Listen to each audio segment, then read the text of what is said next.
प्रसादाद भगवते प्रसादो यस्याय प्रसादन्न गति कुतयोपि ध्येयंस्तुवंस्तस्य यशस्ते सन्दं वन्दे गुरुश्री चरणरविन्दम् गौर कृपा घनीभूतं प्रभु श्री हरिनन्दनं मम जीवन सर्वस्वं भक्त्यानौमि पुनः पुनः राधा कृपामयं गुरुं श्रीगुरुजिन तारकं प्रभु श्री गौरगोपालं भक्त्यानौमि पुनः पुनः अजानुलम्बितभुजौ कनकाम्बुदातौ सङ्कीर्तनैकपितरौ कमलायताक्षौ विश्वाम्बरौ द्विजवरौ जुगधर्मपालौ वन्दे जगत्प्रियकरौ करुणावतारौ आनन्दलीलामय विग्रहाय हेमावदिव्यच्छविसुन्दराय तस्मै महाप्रेमरसप्रदाय चैतन्यचन्द्राय नमो नमस्ते निरानन्दमिदं सर्वं प्रेमानन्दस्फुटीकृतम् येन तं सततं वन्दे नित्यानन्द जगद्गुरुं श्री अद्वैत नमस्तुभ्यं कलिजन कृपानिधे गौरी प्रेम प्रदानाय श्री सीतापतये नमो राधे स्वरूपाय गौरांग सुहृदाय च भक्त शक्ति प्रदानाय गदाधर नमस्तुते प्रणमामि श्रीवासं तमाद्यं पंडितं मुदा श्रीगौरंग कृपापात्रं कीर्तनानन्दमानसं गौरी प्रेम प्रदावैव सर्वत्र समदर्शिने नारायण सुताय च श्रीमन्नरहरये नमो वराहमिरामं मृगमदतिलकं कुण्डलाक्रान्तगण्डं पञ्चाक्षं कम्बुकण्ठं स्मेतसुभगमुखं साधुरस्तवेणुं श्यामं शान्तं त्रिभङ्गं रविकरवसनभूषितं वैजयन्त्यां वन्दे वृन्दावनस्थजुगुतिशतवृतं ब्रह्मगोपालवेशम् नमो नलिननेत्राय विनोबाद्यविनोदिने राधाधर सुधापानं शालिने वनमालिने हे कृष्ण करुणा सिंधु दीनबन्धु जगत्पते गोपेश गोपिकाकान्त राधाकान्त नमस्तुते मुखं करोति वाचालं पङ्गुं लङ्घयते गिरिं जाति कृपातमहं वन्दे परमानन्दमाधवम् तप्तो काञ्चन गौराङ्गी राधे वृन्दावनेश्वरी वृषभानुसुते देवी तं नमामि हरिप्रिये महाभावस्वरूपातं कृष्णो प्रियावरियोषि प्रेमी भक्तिप्रदे देवी राधिका तं नमामि वन्दे नन्दव्रजस्त्रीणां अदोरनो भेगिनशो यशाङ्गुरी कथोद्गीतं पुनाति भुवनत्रयम् अचतुर्वदन ब्रह्मा दिवाहुरपरहुरि अभालोचन शम्भुर भगवान् वदरायणि यं प्रभयन्तमनुपेतमपेतकृतं दैपायन विरह कातरयाजुहाव पुत्रीति तन्मया तरवयोविनिदुस्तं सर्वभूतहृदयमुनिमानतोऽस्मि तमादिदेवं करुणानिधानं तमालवर्णं श्वेतावतारम् अपारो संसारो समुद्रसेतुं भयामहे श्रीभागवत स्वरूपम् वंशाकल्पतरुभ्यश्च कृपासिन्धुभ्येव च पतितानां पावनेभ्यो वैष्णवेभ्यो नमो नमो।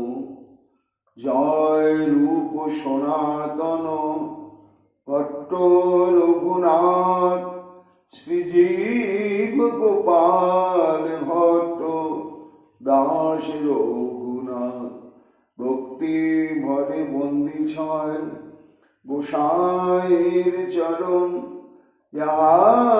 हईते विघ्न नाश अभीष्ट पूरण। जय गौरी भक्तवृंद गौर जদের प्राण सबे मिलते हो मोरे निताय गौर भक्तिदान निताय गौर हरि बोल निताय गौर हरि बोल निताय गौर हरि बोल जय जय निताय गौर हरि बोल।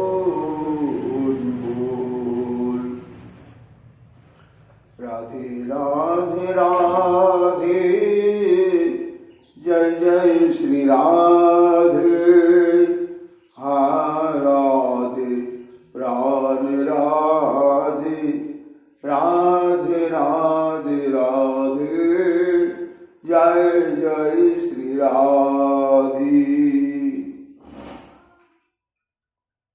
श्री परीक्षित उवाच तस्मृत्वार्चे महाप्रेमो रसाभिषेण जन्त्रित महाविष्णुप्रियो वीणाहस्तसौ स्मृताखिलो।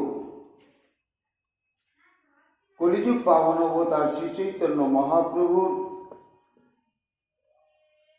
अतीव अंतरंग प्रिय परिकर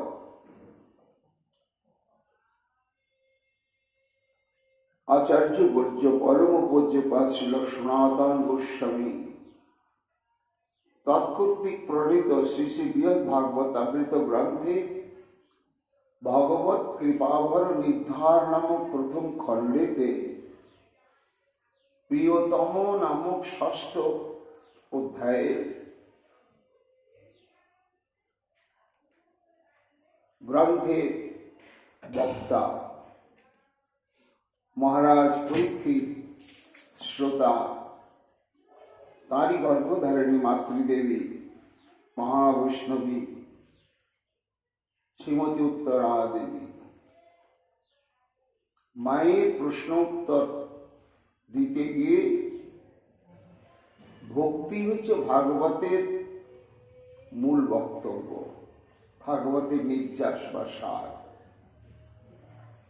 আর এই ভক্তির দ্বারাই শ্রী ভগবান বশ্যতা স্বীকার করেন।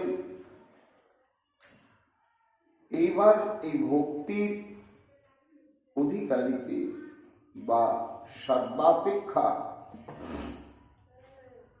শ্রেষ্ঠ কৃপাভাজনকে, যার ভক্তি অপরিসীম অনন্ত অগাধ, তার প্রতি শ্রী ভগবানের কৃপাও তেমনি। এইরকম কি আছে ব্রহ্মাণ্ডে?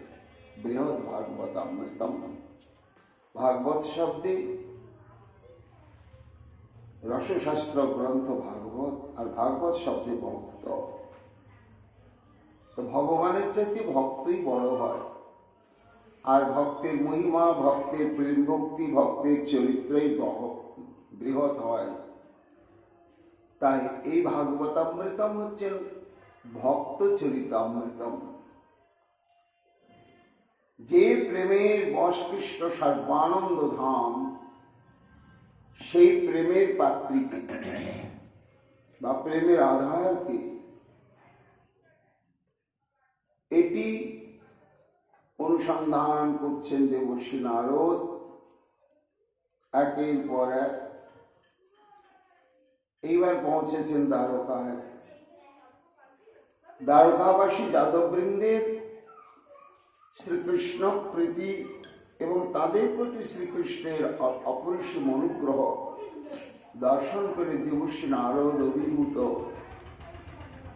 এবং তাদেরকে দর্শন করে, তাদের নিষ্ঠাদি দর্শন করে নারদ ভেবেছিলেন আমি আমার গন্তব্যস্থলে পৌঁছে গেলাম, এরাই একমাত্র শ্রেষ্ঠ। কিন্তু যাদবগণ সর্বোপরি তাদের যিনি অধিপতি উগ্রসেন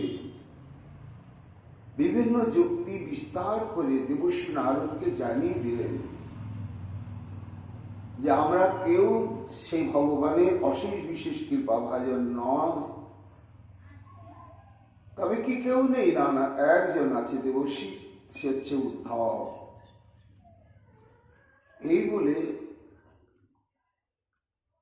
উগ্রসেন এবং দ্বারকার যাদবগণ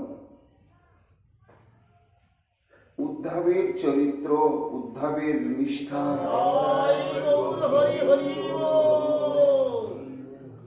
উদ্ধবের বুদ্ধিমত্তা, উদ্ধবের ব্যবহার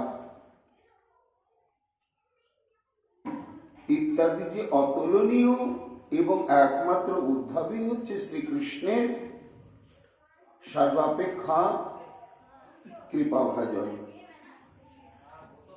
এটি তারা যখন প্রমাণ করে দিলেন, তখন মহারাজ পরীক্ষিত বলছেন মা তশ্রুত্বার যে মহাপ্রেম রসাভিষেণ যন্ত্রিত। এতে নিত্যসিদ্ধ পরিকর দেবর্ষি নারদ তারপরে সর্বক্ষণই জাতরতি অবস্থায় তিনি অবস্থান করেন, অর্থাৎ এক মুহূর্তের জন্য প্রেম প্রবাহ থেকে তিনি বিচ্ছিন্ন হন না। আর এই প্রেমের প্রবাহটি বর্ধিত হয় কখন? ভগবৎ স্মৃতিতে আর ভাগবত স্মৃতিতে, অর্থাৎ ভক্তের স্মৃতিতে এবং ভক্তের চরণে একান্ত শরণাগত এবং অন্তরঙ্গ কোন ভক্ত সেই ভক্তের চরিতাবলী শ্রবণ করলেই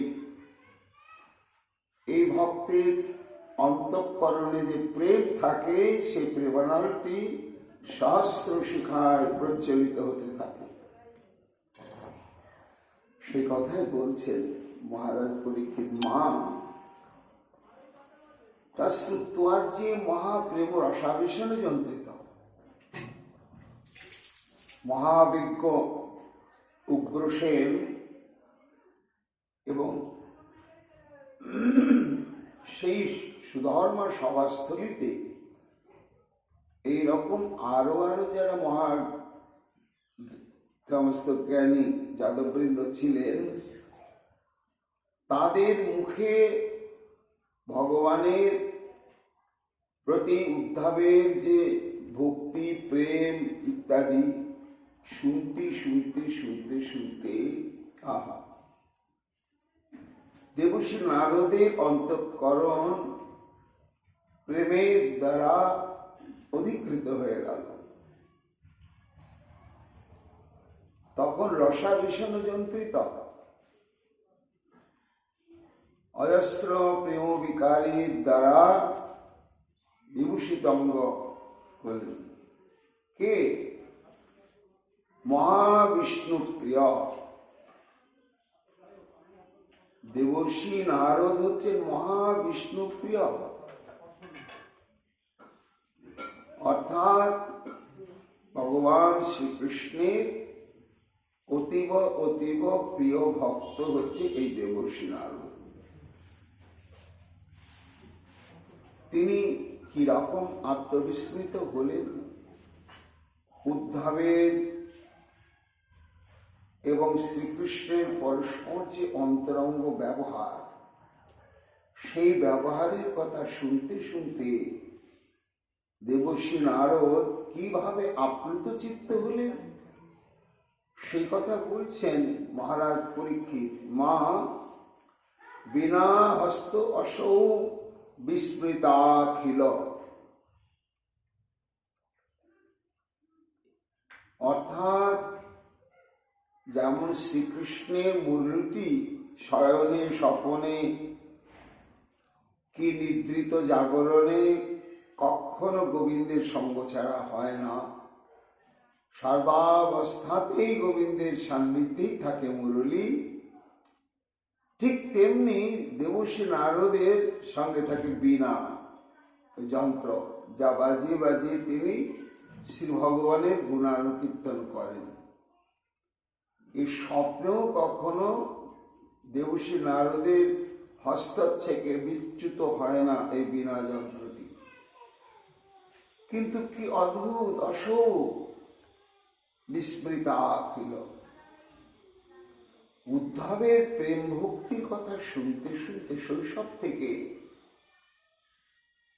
এবং শ্রী গোবিন্দের যে কত অন্তরঙ্গ, যখন শ্রী গোবিন্দ মহিষীগণের সঙ্গ করতে যান,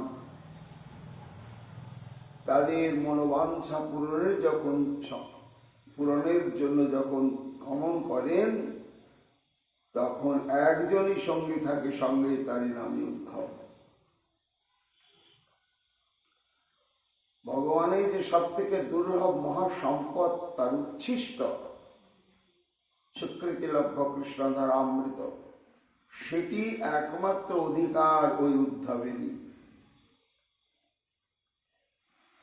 এবং উদ্ধবের প্রেম বিকার ও অদ্ভুত এই সমস্ত মহিমার কথা শুনতে শুনতে দেবর্ষি নারদের অন্তঃকরণে প্রেমের উদয় হয়ে গেল। আর যে প্রেমের উদয় হয়ে গেল, বিনা হস্ত অস বিস্মৃতাখিল, উদ্ধবের নিকটে যাবার জন্য চিত্তটা ব্যাকুল হয়ে গেল। যে একবার দর্শন যদি পেতাম ধন্য হতাম, চরণে ধুলি নিতে পারতাম তাহলে ধন্য হতাম। তো যাবেন তো, কিন্তু এতই ভাবাবেগ উচ্ছ্বাস, বীণাটাও বাজাতে ভুলে গেলেন। সদা দারবতী বসবস্তান্ত পুরবর্তমনা প্রভু প্রসাদাৎ দেশান্ত প্রবেশাচার্য বাহিন। পরীক্ষিত বলছেন, মা সুপরিকল্পিত ভাবে তো নির্মাণ হয়েছে দ্বারকা নগরী। তো দ্বারকা নগরী একটা বুহের মতো, সেখানে কোটি কোটি প্রাসাদ, এবং সেই প্রাসাদের নির্মাণ কৌশলটি অত্যাদ্ভুত। ওই প্রাসাদের অভ্যন্তরে কোথায় কোন অন্তঃপুর আছে, তার পথ কোথায়, এটা সবাই জানতে পারবে না, জানা সম্ভব নয়। আর যদি প্রবেশ করে না জেনে, বেরোতেও পারবে না। প্রাচীনকালে এই সমস্ত রাজরাজাদের রাজপ্রাসাদ এইভাবেই নির্মাণ হতো। এখনো দৃষ্টান্ত আছে আমাদের বৃন্দাবনে, দিঘির যে রাজবাড়ি, ওইখানে বাইরে পাথরে খোদাই করা ম্যাপ আছে। ওটা দেখে দেখে যদি কেউ রপ্ত করে ভেতরে প্রবেশ করতে পারে আর মনে রাখতে পারে, তবেই বেরোতে পারবে। অনেক জায়গায় আছে বাবা, ভুলভুলিয়া আছে, আর না হলে আর বেরোতে পারবে না। পথে খুঁজে পাবে না, একটা ঘর থেকে আর একটা ঘরে এরকম ঘুরতেই থাকবে। সেই কথা বলছেন যে যে মা এই যে মহানগরী দ্বারকাপুরী, এই দ্বারকাপুরীর যে কোথায় কে থাকেন, তার কাছে কোন পথ দিয়ে যাওয়া যাবে, এটি সন্ধানী ব্যক্তি ছাড়া সাধারণ কেউ পারবে না। কিন্তু যেহেতু শ্রী গোবিন্দ দ্বারকায় অবস্থান শুরু করলে দেবর্ষি নারদ তার প্রতি যে অভিশাপ ছিল গাভী দহন কালের বেশি কোথাও স্থিতি লাভ করতে পারবে না, একমাত্র শ্রী গোবিন্দের সান্নিধ্য প্রাপ্তির ক্ষেত্রে সে অভিশাপটি ব্যতিক্রম হয়ে দেবর্ষি নারদ দ্বারকায় থাকতেন এবং থাকার জন্য সদা দ্বারবতী বাসাভ্যাগ স্থান্ত পুরবর্তমনা। দেবর্ষি নারদ জানতেন কোন পথ দিয়ে গেলে একেবারে মূল অন্তঃপুরে প্রবেশ করা যাবে। এইবার জানা আছে ধীরে ধীরে অগ্রসর হতে লাগলেন, কিন্তু প্রেম বিভোর চিত্ত অবস্থা।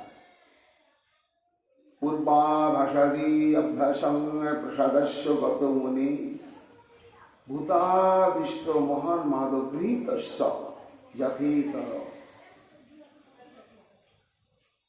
বলছেন মহারাজ পরীক্ষিত, মা যাচ্ছে কিন্তু পূর্ব অভ্যাস বশত বুদ্ধিবৃত্তি কাজ করছে না।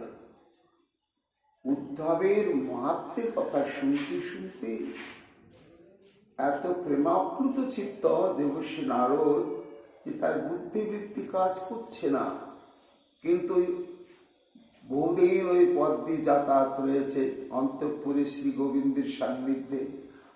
আর দেবর্ষি নারদের তো অবারিত দ্বার, দ্বারে যতই প্রহরী থাকুক না কেন দেবর্ষি নারদকে দেখলে সবাই জানেন যে কে বাধা দেওয়া যাবে না।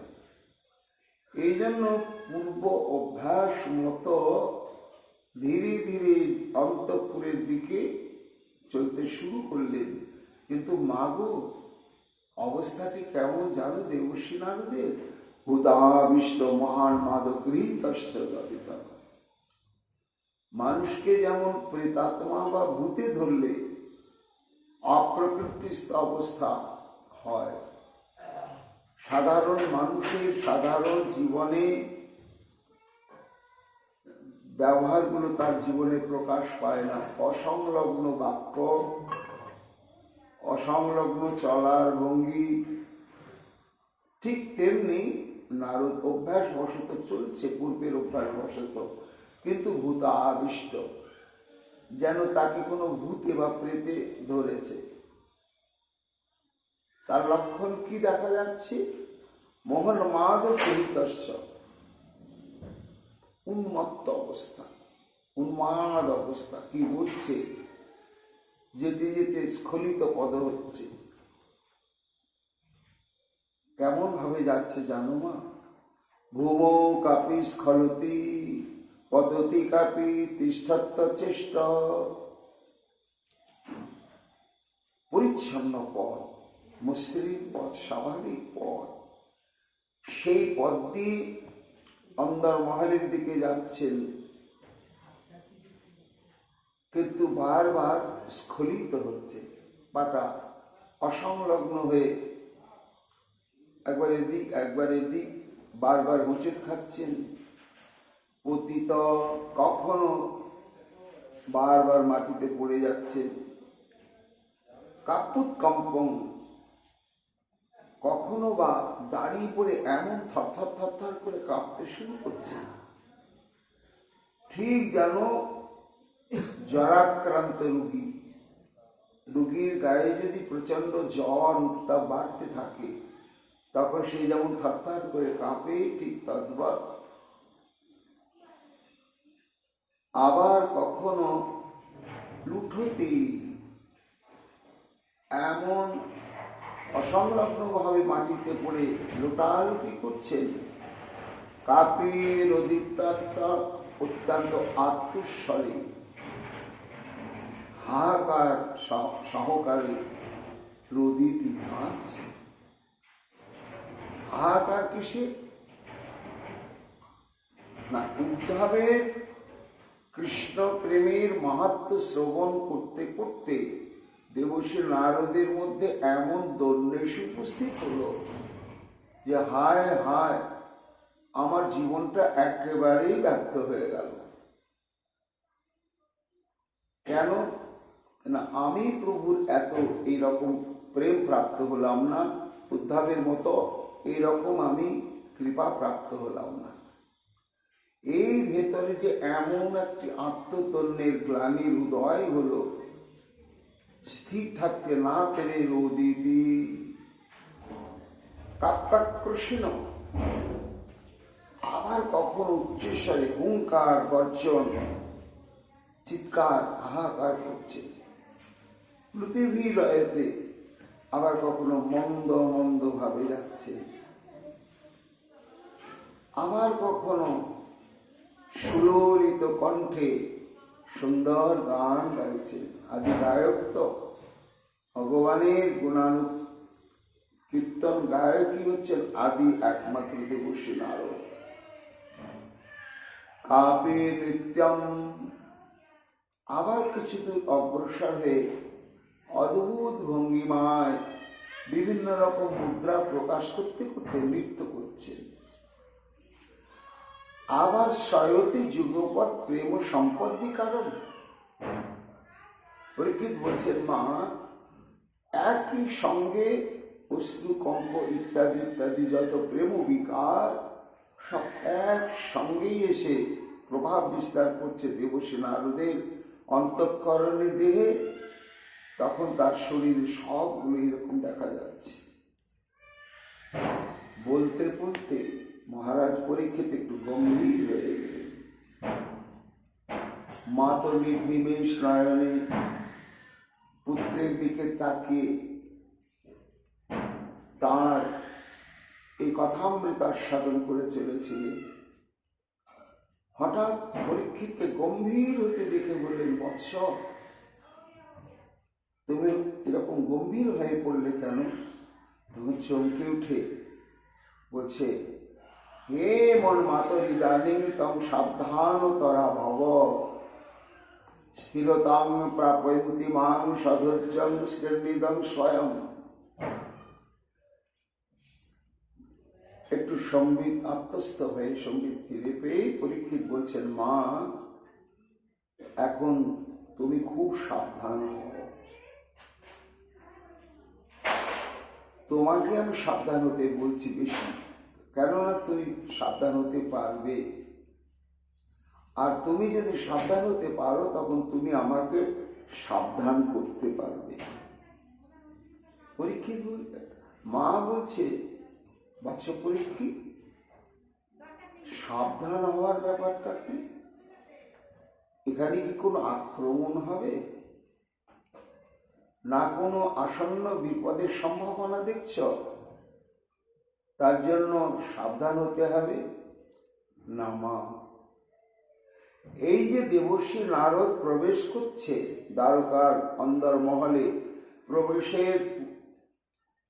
প্রবেশ করতে করতে যেভাবে ভয়ঙ্কর প্রেমাপ্লুত চিত্ত হয়ে প্রেম বিকার প্রাপ্ত হয়েছে, এরপরে আমরা যে দৃশ্য দেখব, আস্তে আস্তে যে গভীর প্রেম প্রবাহে ভরা এমন লীলা প্রবাহে ঘটনা প্রবাহে প্রবেশ করব যে তখন নিজেদের ধৈর্য রাখা যাবে না, নিজেদের ধৈর্য রাখা যাবে না।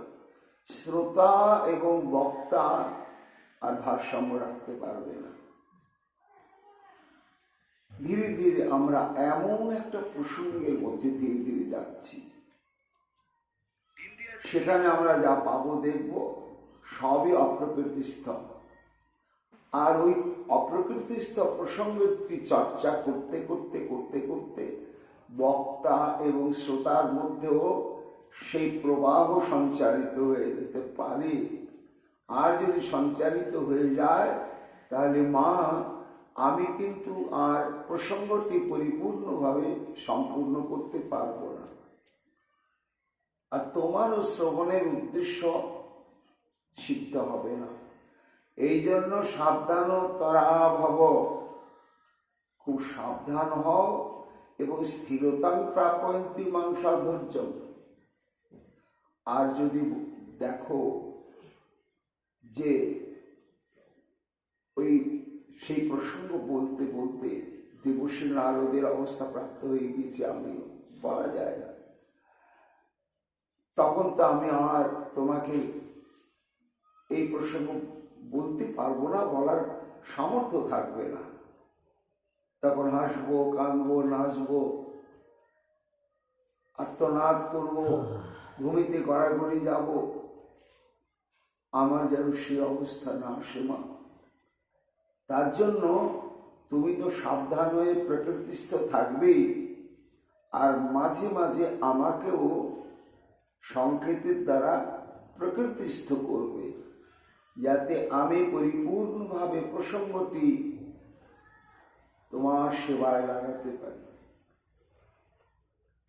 তস্মিন নহনি কিনাপি বৈমন্যস্যেন বিষ্ণনঃ অন্তঃপ্রকোষ্ঠে সুপ্তস্য প্রভু পার্শ্বং বিহায়স। মা বলেন, আচ্ছা দেবশ্রী নারদ প্রবেশ করছেন অন্দরমহলে, সেখানে কার সঙ্গে প্রথম দেখা হয়েছিল বৎস? তখন বলছেন যে মা যখন সে অন্দরমহলে দেবীদের প্রবেশ করছে দেবশ্রী নারদ, তখন উদ্ধব কি করছে না, সেই রাত্রিতে উদ্ধব শ্রী ভগবানের সেবাতেই নিযুক্ত ছিল, অন্তরঙ্গ সেবায়। কিন্তু রাত্রি প্রভাত হয়ে গেছে, প্রভুর কিন্তু নিদ্রাবেশ আর ভাবাবেশ প্রগাঢ়ভাবে তখনও রয়েছে, এবং সেই আবেশের মধ্য দিয়ে প্রভু এমন এমন ভাব পোষণ করছেন যে তাকে জাগানো বা সান্ত্বনা এ তো দেওয়া সম্ভবই নয়। এত অন্তরঙ্গ উদ্ধব তিনি পর্যন্ত হতাশ বিমনা হয়ে ওই প্রভু যেখানে নিদ্রাবেশে নানা প্রকার বিকার প্রকাশ করছেন, সেই শয্যা থেকে একটু দূরে বেরিয়ে চলে সুপ্তস্য প্রভু পার্শ্বং বিহায়, ঘুমন্ত প্রভুর পাশ থেকে সরে এসে অদূরা দেহলি প্রান্তে নিবিষ্ট শ্রীমদ উদ্ধব বলদেব দেবকী চ রোহিণী রুক্মিণী তথা। আর সেই অন্দরমহলের মূল প্রকোষ্ঠে যেখানে প্রভু শয়ন করে রয়েছে, সেখানে না থেকে ওই গৃহে প্রবেশের যে দরজা, সেই দরজার কাছে মেঝেতে উদ্ধব বসে পড়েছে, চোখে জল, নিথর নিস্তব্ধ পরিবেশ, কার মুখে কোনো কথা নেই, এবং সবাই সেখানে মুহ্যমান অবস্থায় অবস্থান করছেন। কারা? বলদেব, প্রভুর জ্যেষ্ঠ ভ্রাতা বলদেব, একদিকে মা দেবকী, আর একদিকে বলদেব চন্দ্রের মাতৃদেবী রোহিণী, এবং শ্রীকৃষ্ণের প্রথমা মহিষী রুক্মিণী দেবী। তারা অত্যন্ত বিষণ্ণ, অশ্রু বিসর্জন করছে, আর সব নীরব নিথর। শুধু এই কয়েকজন নয় মা, আরো সত্য ভামা দয়শ্চান্ন দিব্য পদ্মাবতী চষা প্রবৃত্তি হারিণী কংস মাতা দর্শস্তথা পরা।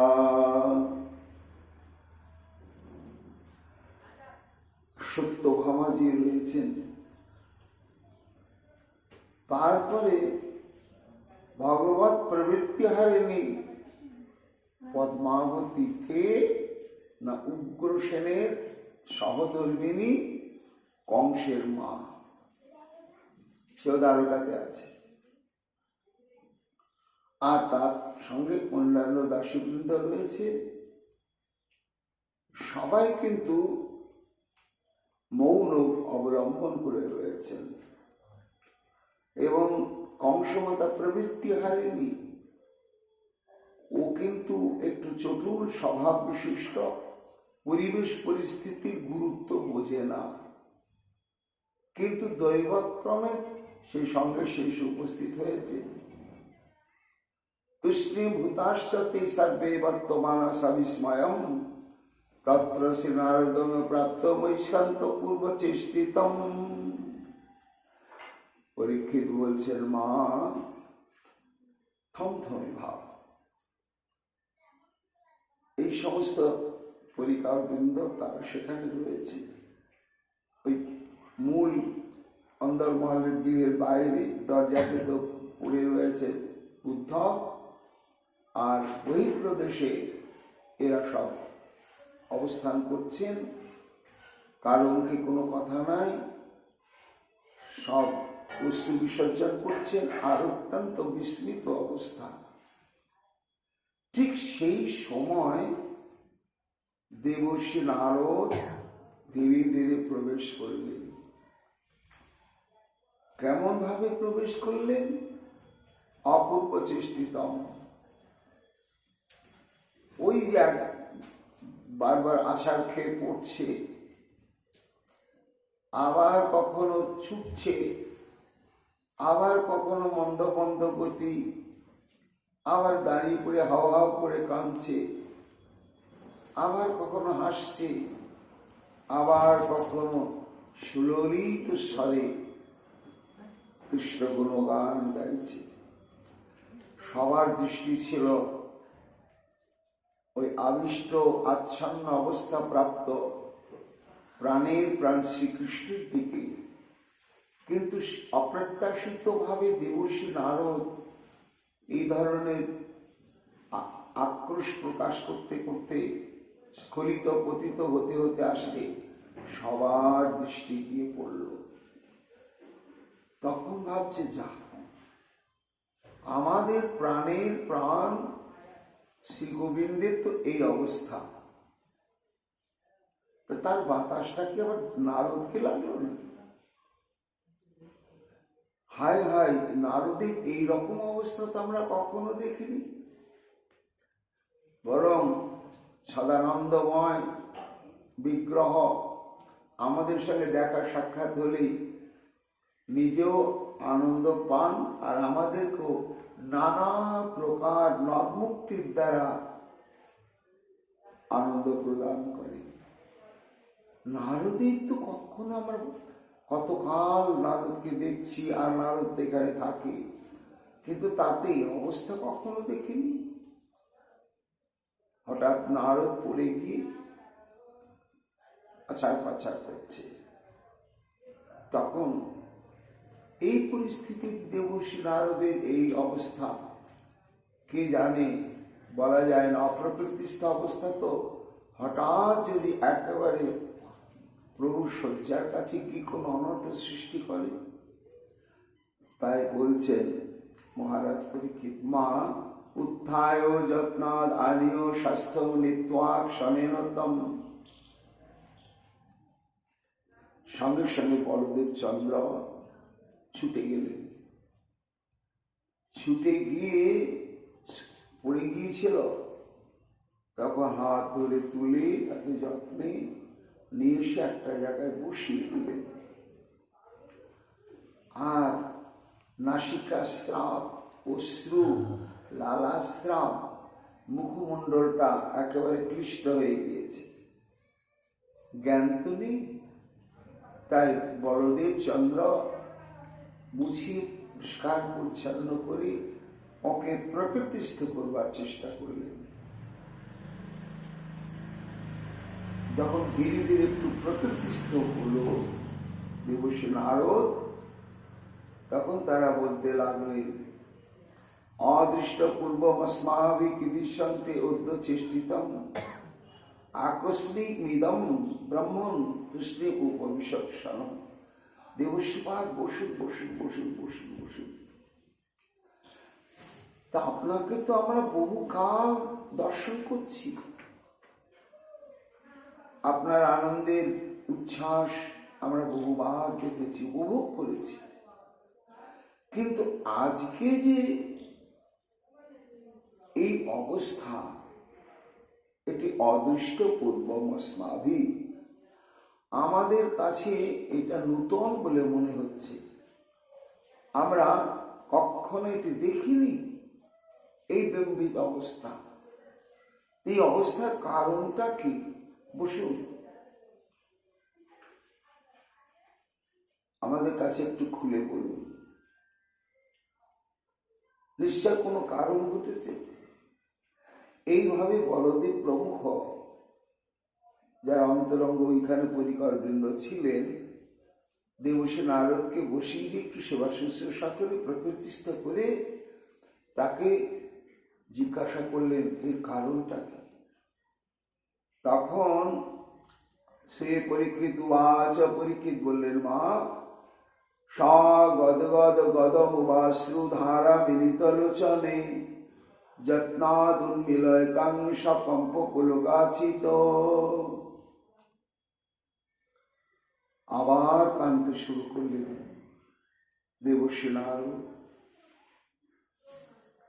সান্ত্বনা পেয়ে ধীরে ধীরে একটু প্রকৃতিস্থ হলেন, কিন্তু কেন তিনি এমন হয়েছেন এটা যে বলতে যাবেন, তো সেই বক্তব্যের স্মৃতিটা অন্তরে যত যত যাচ্ছে তত তত দেবর্ষি নারদের অঙ্গ প্রত্যঙ্গ আবার সাত্ত্বিক বিকার প্রাপ্ত হয়ে যাচ্ছে। তখন বহু কষ্টে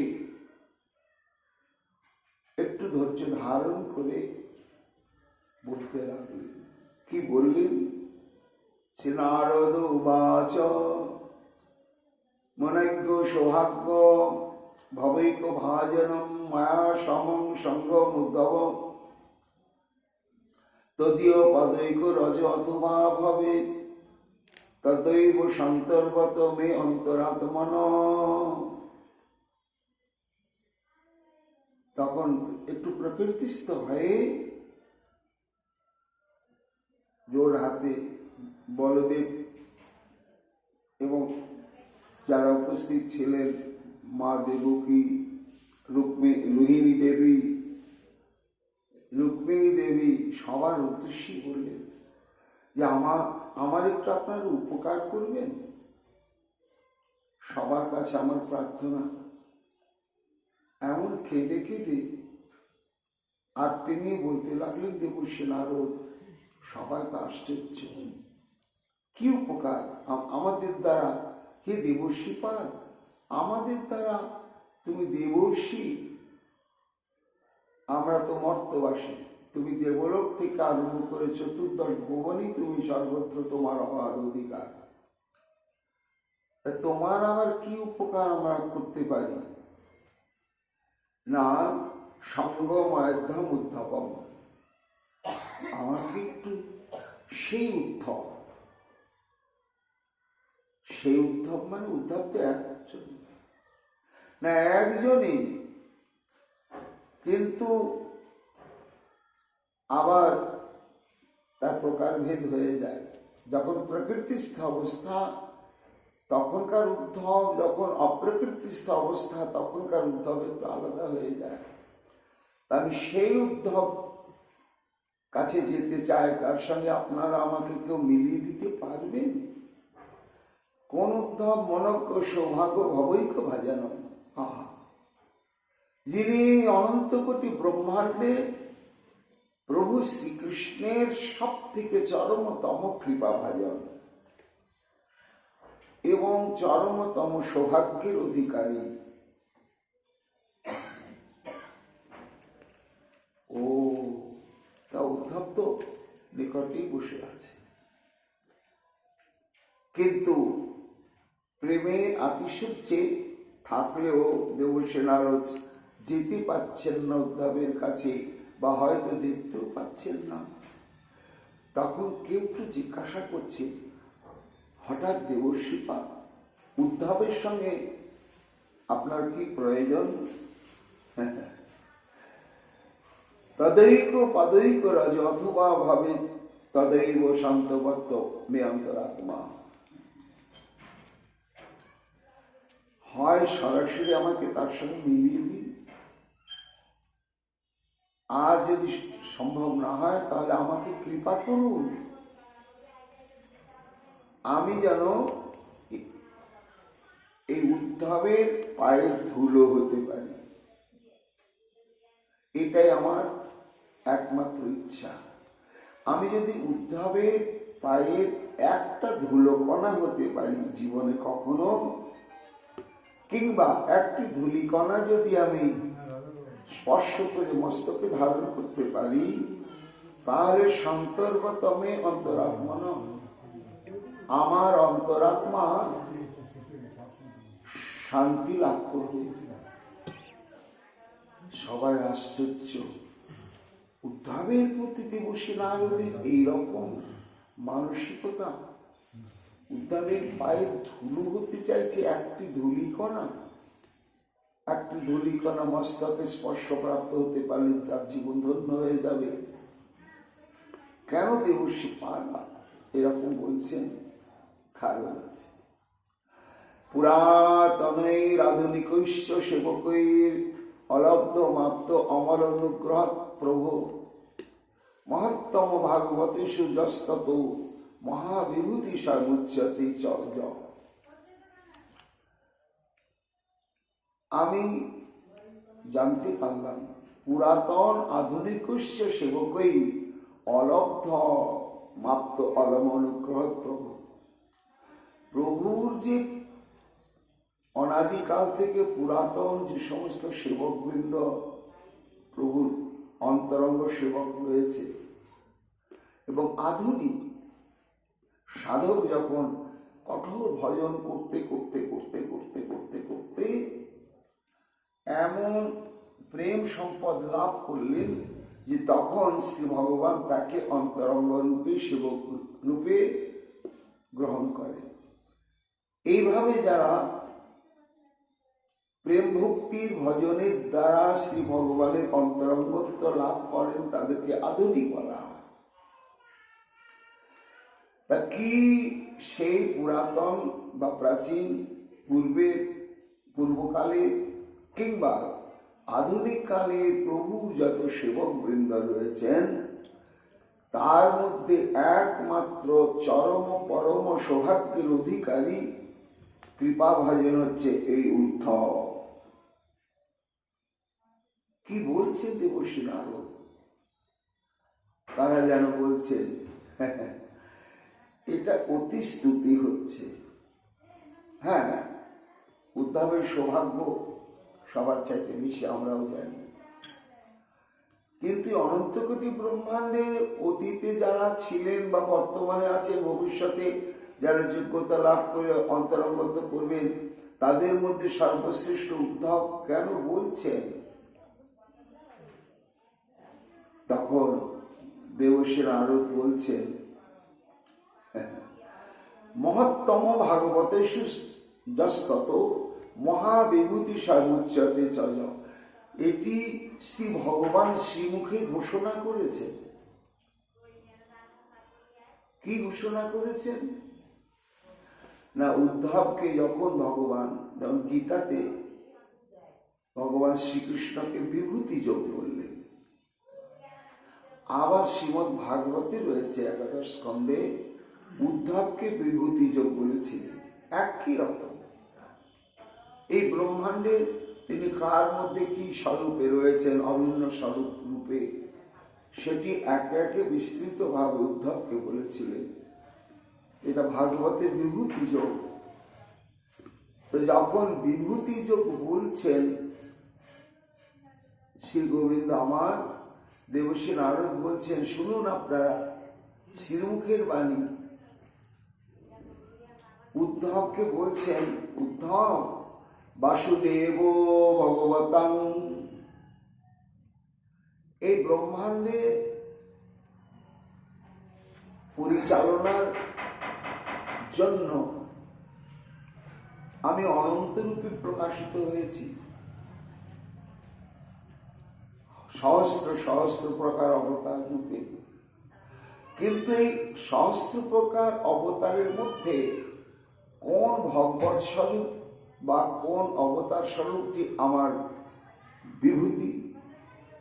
না, একমাত্র আমি যখন বাসুদেব রূপে অবতীর্ণ হই, তখন আমার যে ভগবৎ স্বরূপ, ওই বাসুদেব স্বরূপ, ওই বাসুদেব স্বরূপটি হচ্ছে আমার ভগবৎ সত্তার বিভূতি। আর হে উদ্ধব, এই অনন্ত কোটি ব্রহ্মাণ্ডে যত অনন্ত কোটি ভক্ত রয়েছে,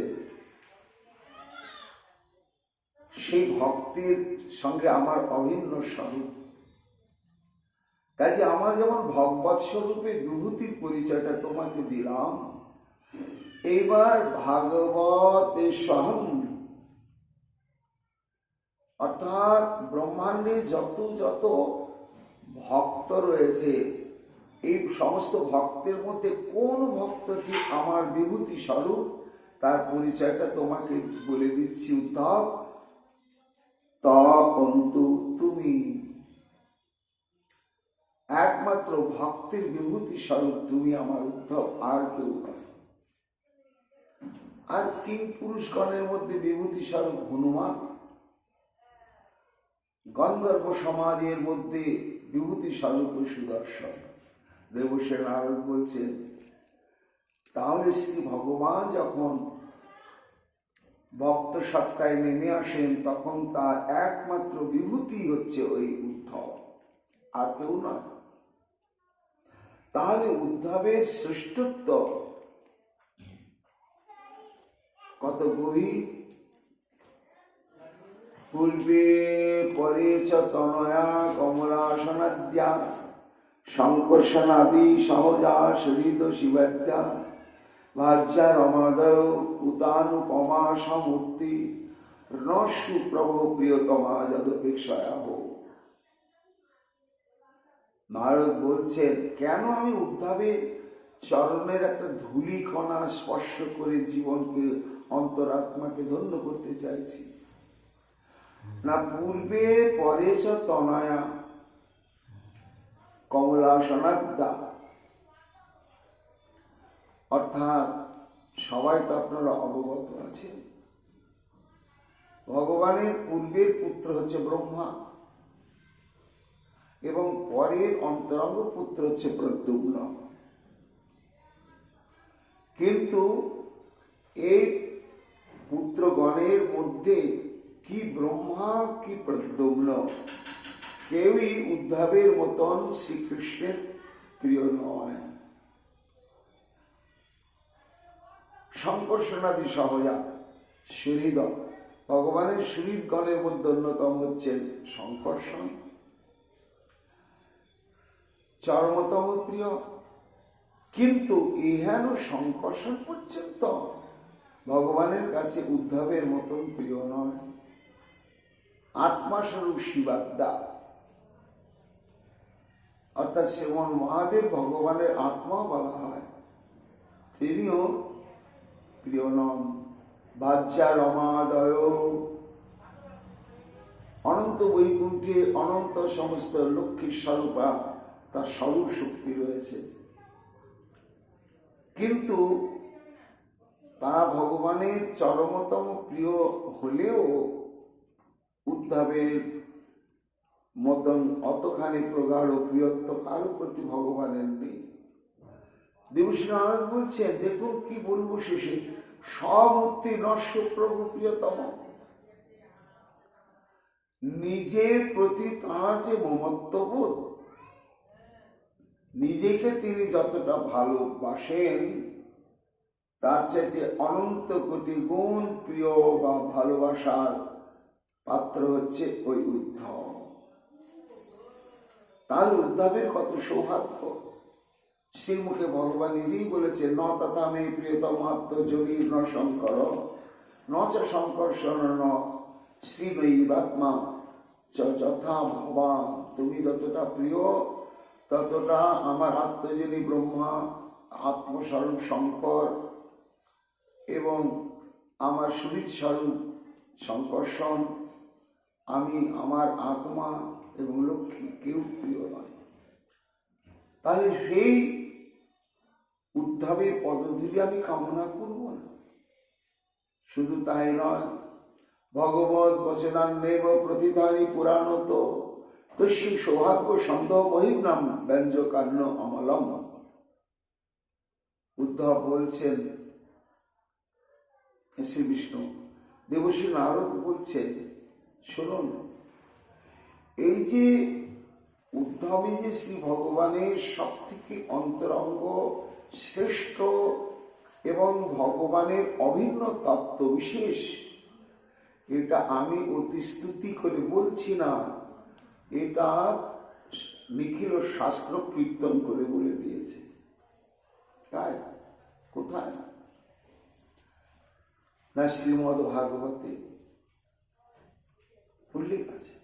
যখন শ্রীকৃষ্ণ অন্তর্ধান করবেন তখন চিন্তা করছেন যে আমি তো অন্তর্ধান করার পরে এই পৃথিবীর বুকে আমার বিকল্প কে থাকবে?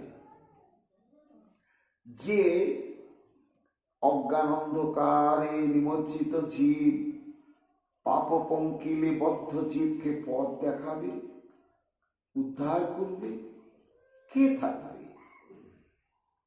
কার উপরে আমি এই দায়িত্বটা দিয়ে আমি লীলা সম্বরণ করব? এরকম ভগবান চিন্তা করতে করতে তখন একজনকেই পেলেন। अस्मान् लोकाद् उपरते मयि ज्ञानं मदाश्रयम् অর্থাৎ উদ্ধব এবার্ধা সম্প্রতাত্মবতাং বর।